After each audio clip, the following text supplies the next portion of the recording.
Good morning friends. আজি ৰাতিপুৱা প্ৰথমতে উঠি এয়া মই ভাত বনাই দিছোঁ। মানে ছোৱালী কলেজত যাব যে, ইপিনে তৰকাৰী বনালোঁ। ৰাতিপুৱা উঠিয়ে মানে অকণমান চাহ বনাই দিছোঁ আব্বাৰ কাৰণে, ৰঙা চাহ। আজি বহুত ধুনীয়াকৈ ৰ'দটো দিছে। এয়া গছবিলাকো ধুনীয়া হ'ব, ৰ'দ পৰিব দিছোঁ। খিৰিকীখন খুলি দিছোঁ।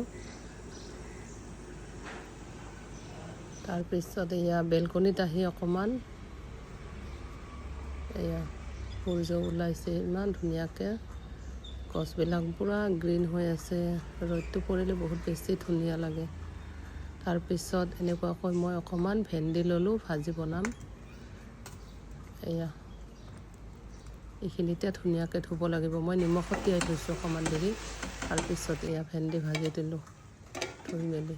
ইপিনে ভাতটো হৈ গ'ল। এই গছডালতো ইমান ধুনীয়াকৈ ৰ'দ পৰিছে, দেখিছেনে? ইমান ধুনীয়া লাগিছে, বহুত বেছি ভাল লাগিছে। এয়া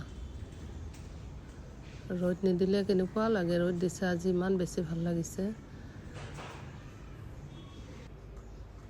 ঘৰৰ ভিতৰত এনেকুৱা গছবিলাকত মই পৰ্দাবিলাক এতিয়া গুচাই দিম। ৰ'দ পৰিলে বেছি ধুনীয়া হৈ উঠে। এইখন গুচাই দিছোঁ, এয়া ৰ'দ পৰিছে। তাৰপিছত এনেকুৱাকৈ ভেন্দি ভাজি ৰেডি হৈ গ'ল। ইফাল সিফাল কৰি মেলি সেয়া ৰেডি হৈ গ'ল।